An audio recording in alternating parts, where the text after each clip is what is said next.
Hello दोस्तों, गुएटी runs, नमस्कार।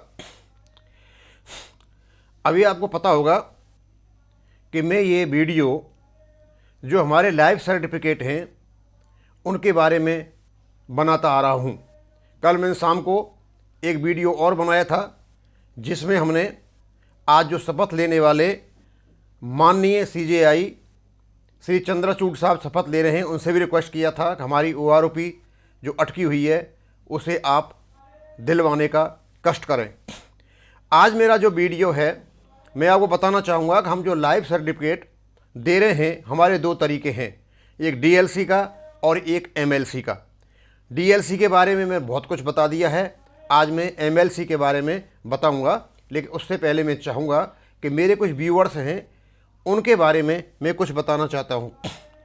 प्रमुख बातें हैं कि लाइफ सर्टिफिकेट सक्सेसफुली पेंशनर्स के द्वारा सबमिट किया जा रहा है और उसकी लगातार सूचनाएं हमारे पास आ रही हैं। एक बहुत ही प्रमुख कमेंट मैंने कान सिंह जी का लिया है। वो कहते हैं, सर कल मैं ई मित्र सेवा केंद्र में गया था तो हमारे से सिर्फ आधार मांगा था और अंगूठा निशान वगैरह लिया, सिर्फ 5 मिनट में मुझे डिजिटल लाइफ सर्टिफिकेट दे दिया सर स्पर्श PPO से।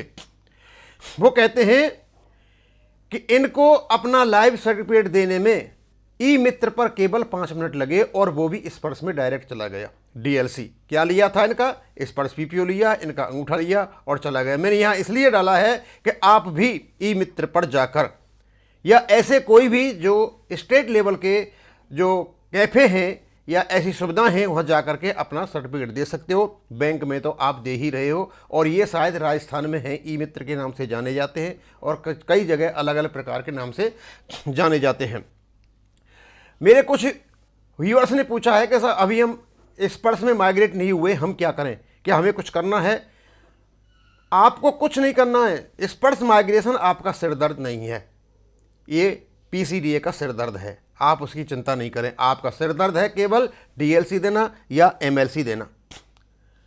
और एक मेरे व्यूअर और हैं, मंजीत शर्मा जी, वो बार बार कमेंट करते रहते हैं। कल भी कमेंट आया।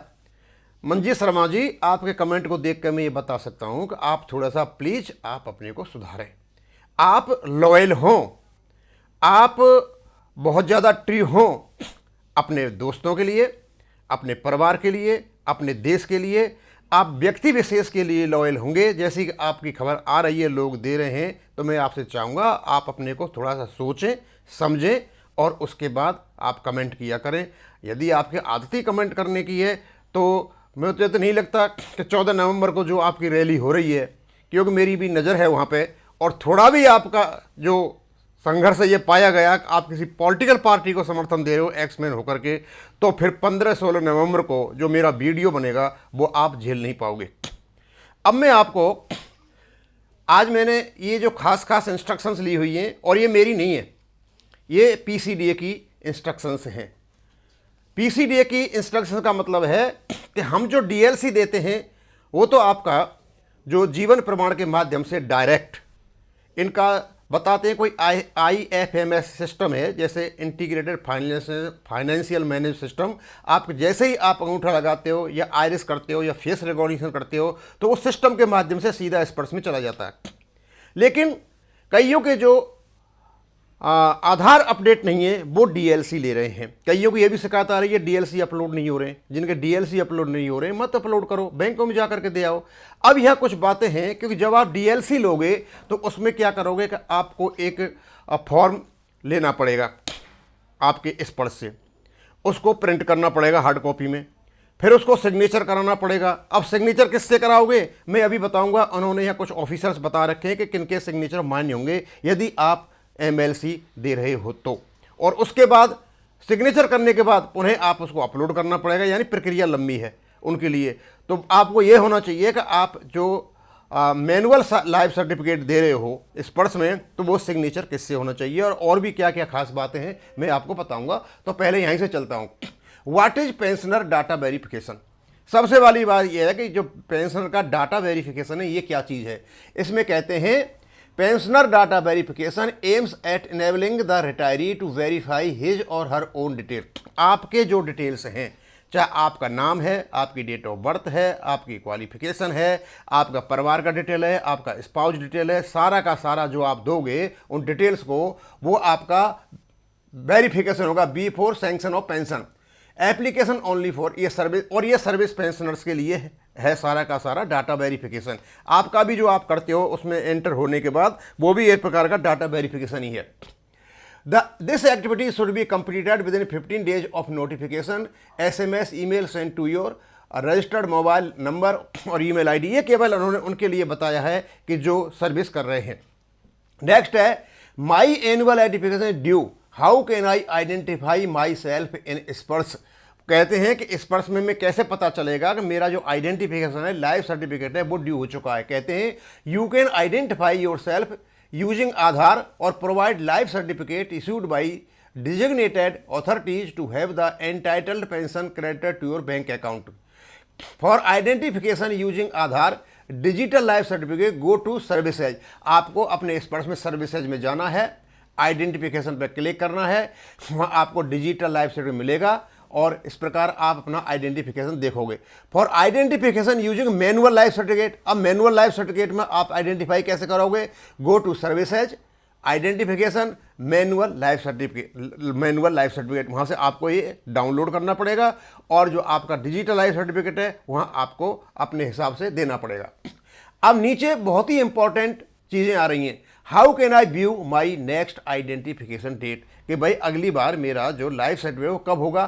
तो वो कहते हैं go to services, identification and view details of your identification completed including last identification date and next identification date. जैसे ही आप स्पर्श में जाओगे और सर्विसेज में जाओगे, वहाँ आइडेंटिफिकेशन में देखोगे आपने कब दिया और नेक्स्ट आपका कब ड्यू है, ये सब कुछ आपको स्पर्श में पता चल जाएगा।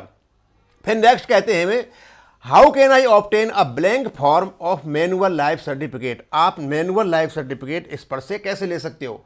तो ये कहते हैं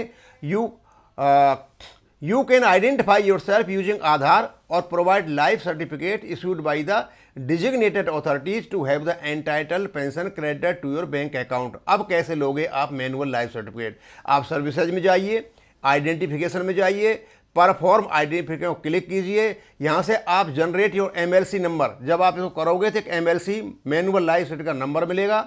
उसके बाद मैनुअल लाइफ सर्टिफिकेट को आपको डाउनलोड करोगे पोर्टल से और डाउनलोड करने के बाद उसको आप सिग्नेचर कराओगे, अपने सिग्नेचर करोगे और पुनः आप इसको अपलोड करोगे और किससे सिग्नेचर कराना है वो आगे के पेज में आएगा। फिर कहते हैं वो manual life certificate can be uploaded only on स्पर्श। जो मैनुअल लाइफ सर्टिफिकेट है वो केवल और केवल आपके स्पर्श पर ही दिया जा सकता है। तीसरा है can a last year downloaded form be used this year for manual identification. क्या मैंने जो पिछली बार जो मैनुअल MLC लिया था और डाउनलोड किया था और वो तैयार होकर के रखा हुआ है, क्या इस बार उसको यूज कर सकता हूँ? इन्होंने स्पष्ट मना कर दिया है, क्योंकि इसका एक पर्टिकुलर नंबर होता है, नंबर से फॉर्म आता है और फॉर्म जब आप डाउनलोड करो तो उसी के लिए काम आएगा, दूसरे के लिए नहीं आएगा। Whether I would be able to receive all my pensioner arrears on delayed identification। यदि मैं लाइफ सर्टिफिकेट देने में डिले हो जाता हूं तो क्या मेरी पीछे की पेंशन सारी मिल जाएगी? ये तो आपको ही पता है, पहले भी करते रहे हो। यदि आप टाइम से लाइफ सर्टिफिकेट नहीं दे पाते हो तो स्वाभाविक सी बात है आपको सब कुछ मिल जाता है पीछे से।